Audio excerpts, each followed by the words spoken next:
Thank you. Wonderful to be here.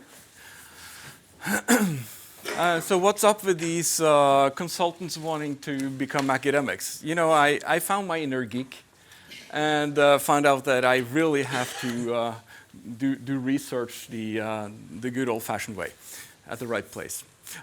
Prior to joining BI, I worked 16 years at Accenture in strategy consulting and research. So that's my background. Companies and executives and we realize that there is something happening with the digital transformation. And we realize that there are some changes, but what does it really take to lead a digital enterprise?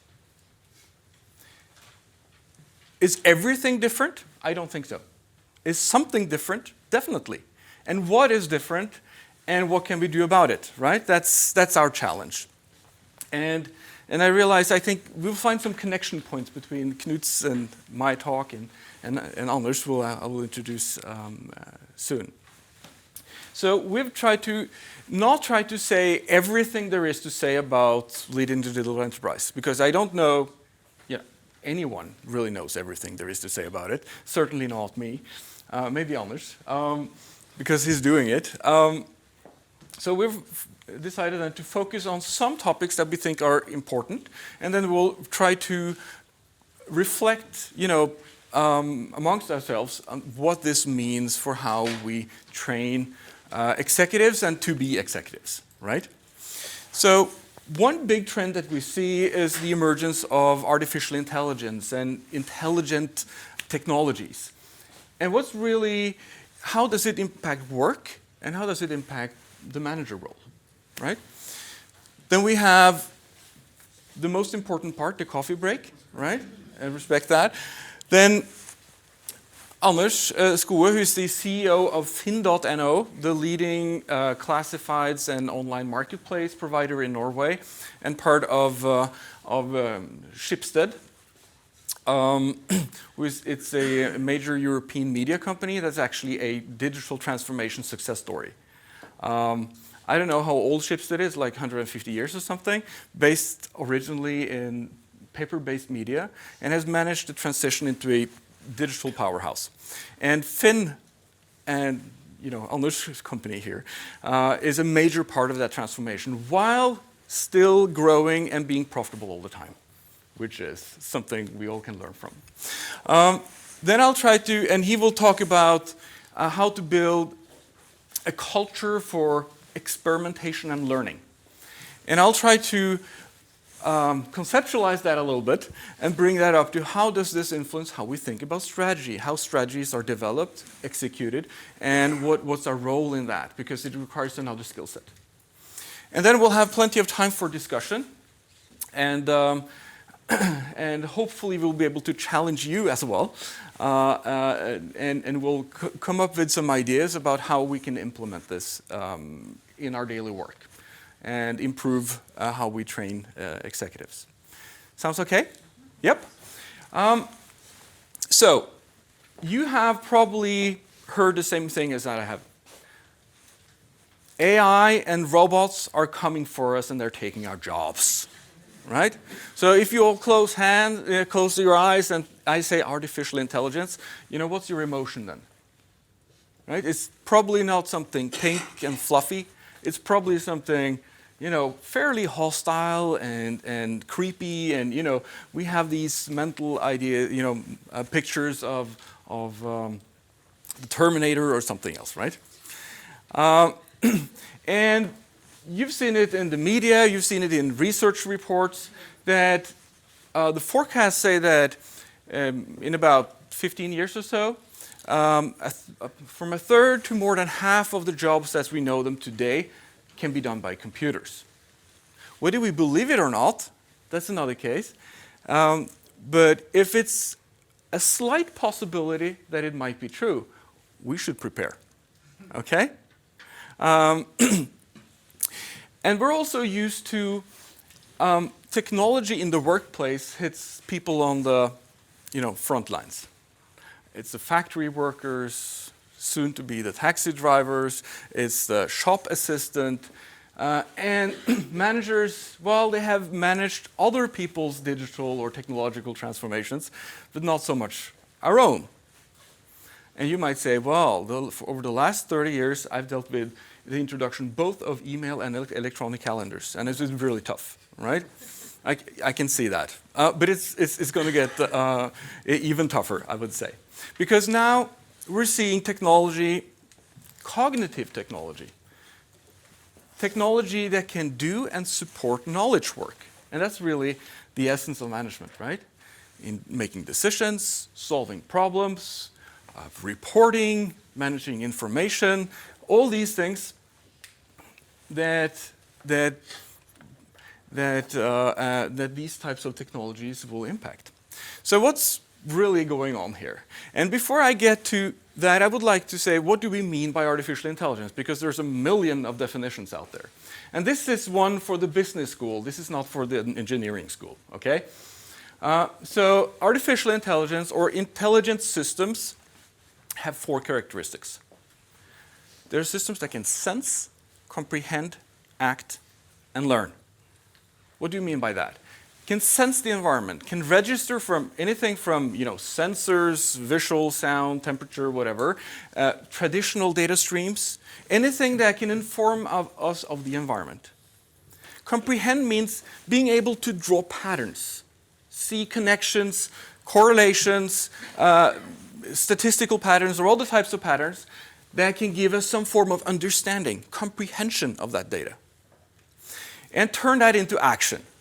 In the simplest form, it might be just to say, well, there's an alert. This is different than it's usual. Please check it, right? To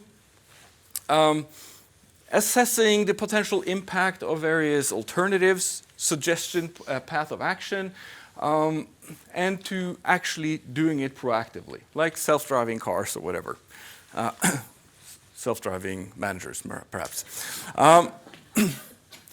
And then perhaps the most important aspect is the learning aspect, because that's where it really differs from, let's say, traditional technology.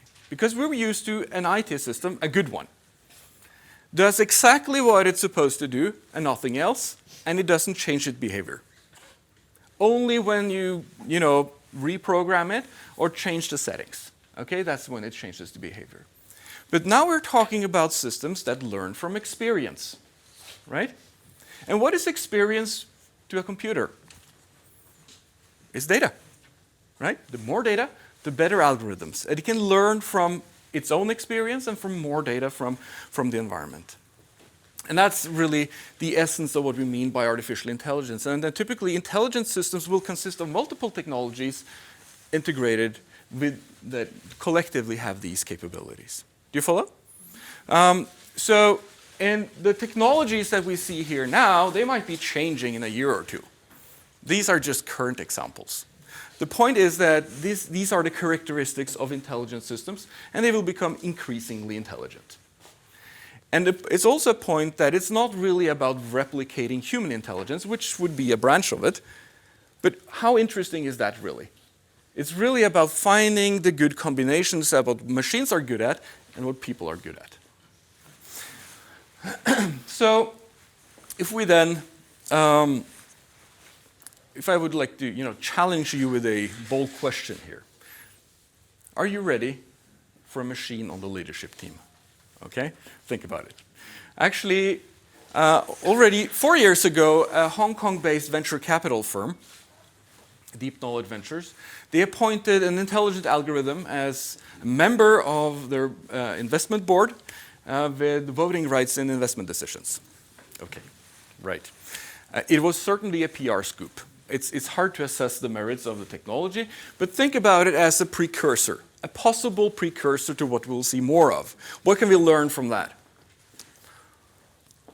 Did it replace a human member? In this case, no. Did it look or behave like a person? No. It was a computer with some software on. Okay? So it was not like a humanoid robot that looked like. You might think, well, I have a colleague. He's behaving robotish, right? Well, maybe it's already there. They're coming for us. And third, did it have the same skills? No, but it had 2 skills. And only 2 skills, from what I've been reading.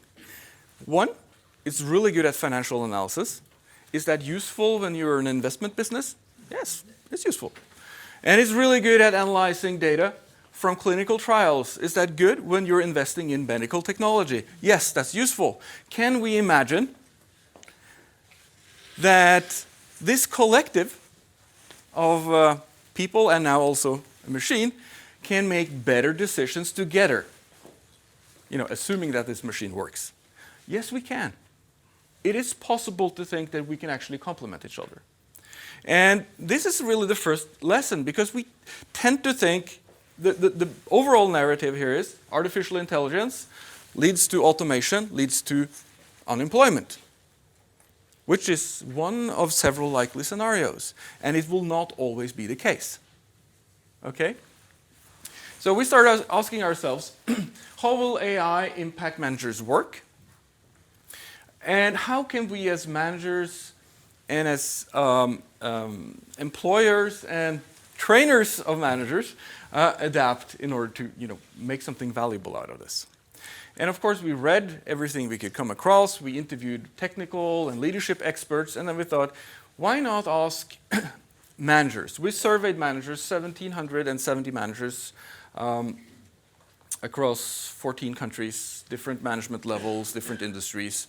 Not because we think managers know the future and it's just asking them, because many of them don't have a clue.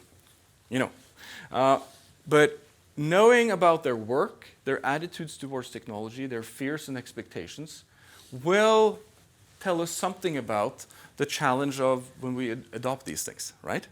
So I'm going to share some of the findings from there. The first one is really, really simple. Managers spend at least half of their time doing administrative work. The work that machines can do for us in relatively foreseeable future. Because what is administration really? It's information-based work with some repeated patterns, right? It's the leader's routine work. And this is really what machines are good at. So we can expect that, the experts expect that, the managers themselves even expect that, and actually remarkably consistent across management level, across geographies and industries. This task mix is fairly constant. Then what could this look like? And let me take a slight detour, and you'll see why.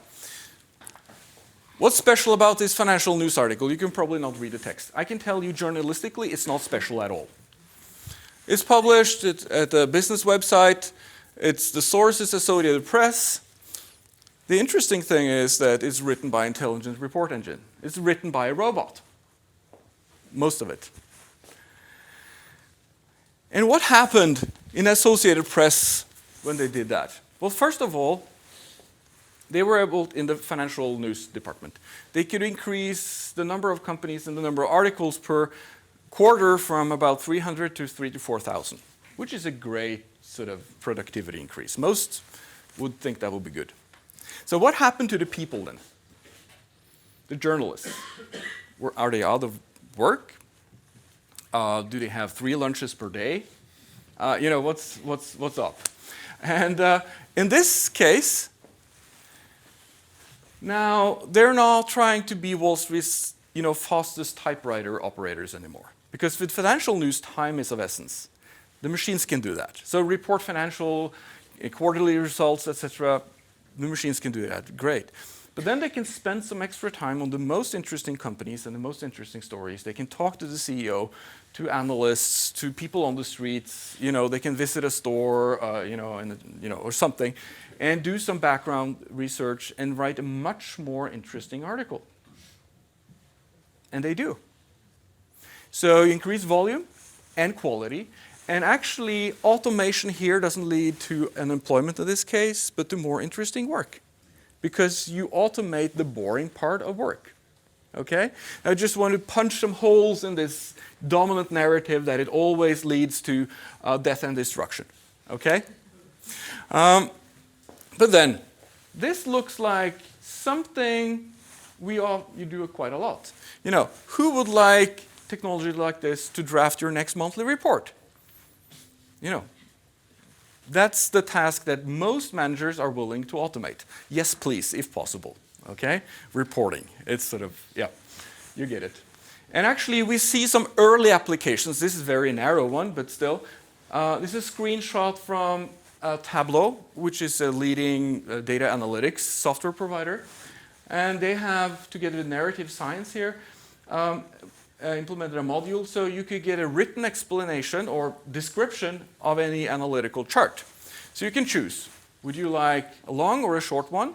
Would you like in bullet points or continuous text?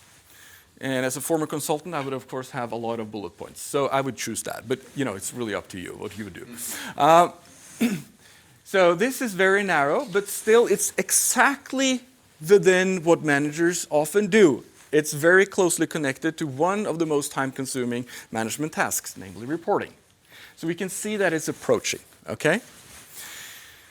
When we get more intelligent machines in the workplace and in management, what will happen to managerial skills? What's really then the core if you automate some of the administrative work?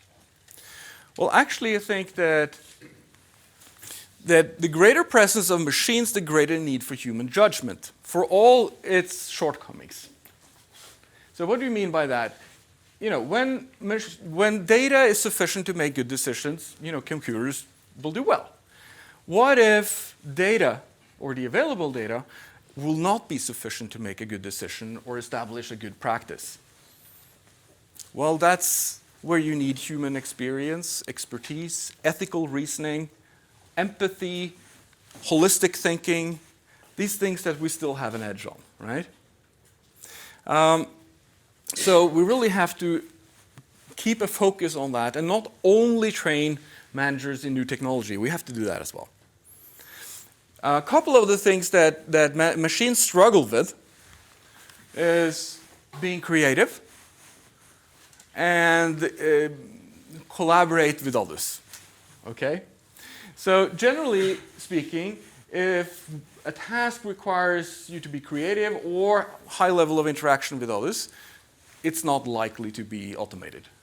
But if it's more down here, it's routine and doesn't require a lot of interaction, well then it is probably likely to be automated, even if it's knowledge intensive.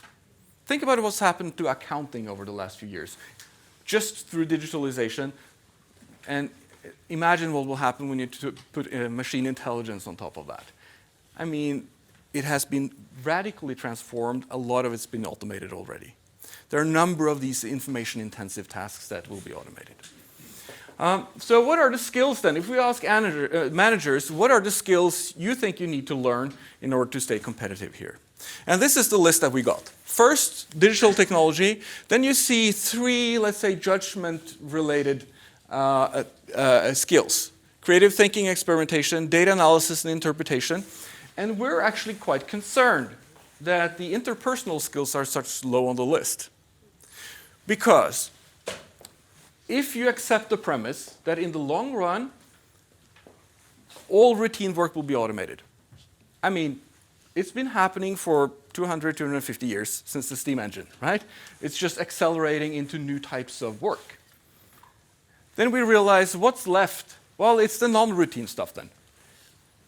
And what's particular about that? It's typically complex and it has to be solved by multiple people. It's hard to do alone. Do we need more or less collaboration? Do we need more or less people skills among managers? Probably more. So it seems like a paradox, but if you automate the routine part, you will actually end up with having to do more of the interpersonal stuff with more machines, right? And therefore you need to have managers that are bilingual, that knows technology, knows which questions we can get answers from technology. That's why we teach at the new digital EMBA specialization here, machine learning for executives. They actually have to learn how to do that because that's the only way they know which answers they can get, the questions they can get answers to, right? But we have to know that with people as well. What about the Nordics? Since you're here, do you think we're the same as everyone else? No, we're quite different. So people skills is the name of the game. Yes. Analytical stuff, it's not that important. As long as it feels good and we're agreeing on it, you know, let's go. So we put some emphasis here on actually teaching our managers an analysis-based leadership skills, okay? But you see that there are variations across geographies, and we need to be aware of that. What about different management levels? Do you think top managers and first-line managers think the same? No, they don't. Actually, that's the next slide. So, expectations. What we found was that there was a high positive expectation that this type of technology will make my work more effective and interesting. But we were surprised that we found so much fear that this will actually threaten my job. And this is among managers, not regular employees. We would expect this among, employees in general. And so we were surprised by that number, actually. And we also had this idea that these will be inversely related. So if you have high expectations, you have little fear, and vice versa. No. If there is any correlation, there is positive. So high expectations tend to come with fear. And our hypothesis was that technological competence would increase expectations and lower fear. Sounds reasonable, right? It wasn't that straightforward, because we measured it in two ways. One, how informed are you? I.e., how often do you follow tech news? Strongly and positively correlated with positive expectations. No correlation whatsoever with fear. So it's not like the more you know, the less fearful you are. No, it's not. But the other side of technological competence would be skills. So how good are you in adapting technology to your needs, whether it's in work or in the private life?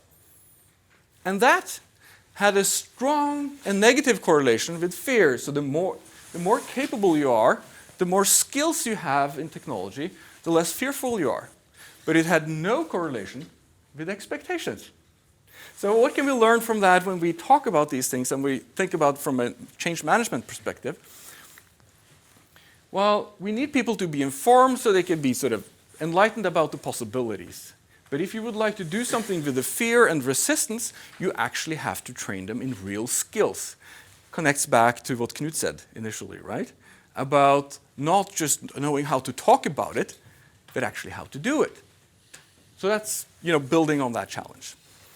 And then with the different management levels, top managers have no problems in accepting that, I will trust the advice of intelligent machines when I make the business decisions in the future. And the examples we gave them were making investment decisions or whom to hire or promote, just sort of to bring some context.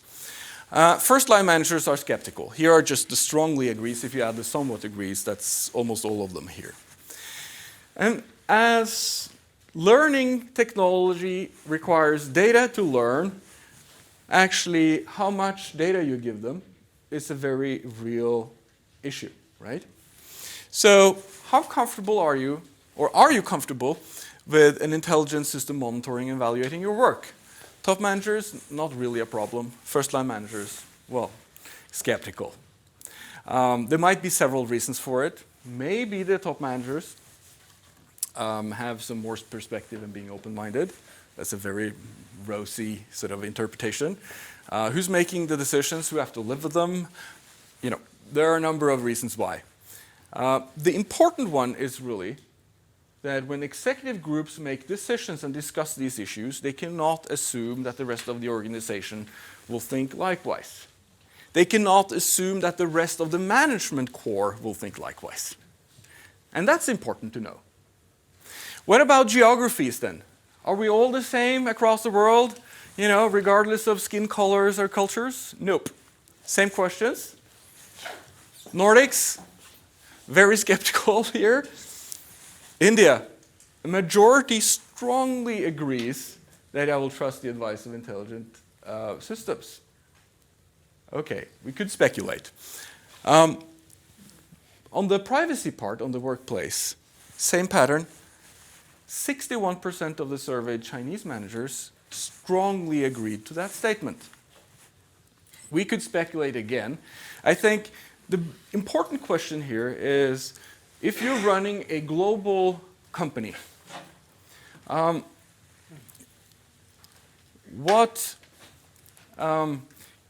you want to implement, some intelligent systems, AI across the world, if you do it the same in every geography, will you have the same reception and have the same results? Probably not. And we need to make sure that we include that also in how we train managers, and certainly how we run our companies, especially global companies, because we cannot assume that it will have the same effect. The good thing is, if you can deal with the skepticism, you can probably get it to work anywhere. So that's, if it can be overcome here, we can do it anywhere. But we have to deal with those questions. Then there's the question, what would enable us to trust machine advice? And it's the three factors that really come across and that are related to understanding and some familiarity. I understand how it works, so it's a conceptual understanding. I've seen that it works over time, and it doesn't behave like an oracle. What should I do? Alternative B, silence. There has to be some support, so in order for us to believe in it. These two comes with experience. And it's not strange when you deal with technological change journeys that you need to involve people, make them familiar. And it's no different this time. It's actually twice as important, because this time it's not only the people who needs to learn, it's also the machines. And they have to learn in context, with the right type of data, with the right type of experience. And an AI algorithm, I compare it to a high school student. Very talented, has a lot of skills and capabilities, cannot do a single job. Right? It has to be trained in the specifics of the job in order to do it well. And so also with intelligent systems. In order to keep track of time, I'll do it like this and summarize quickly. We need to explore and start to experiment, because we don't know exactly what will work the best. And we need to learn as people learn the skills, and we also have learning machines. So therefore, being a fast follower might not be such a good advice as it usually is, because of the learning factor. Okay? Automate administration, automate anything that can be automated, but focus on the stuff that people are good at and that they're better than machines. So removing all the people, I don't think is a viable strategy in almost any business. Then it's a very, very basic thing. We need to find the good combinations. What are the implications then for how we train people? Should we force people through 10 years of routine work before they're given management responsibilities, and all of a sudden they should be creative and all that stuff? Well, probably not. How can we train managers and prospective managers in these new skills? And then look for the opportunities for the good combinations between intelligent people and intelligent machines. The intelligent organizations consist of both. And it's really finding out what we're good at and what we can become better at, and how we can use machines intelligently. So I'll respect the coffee break, and we'll have a break right now.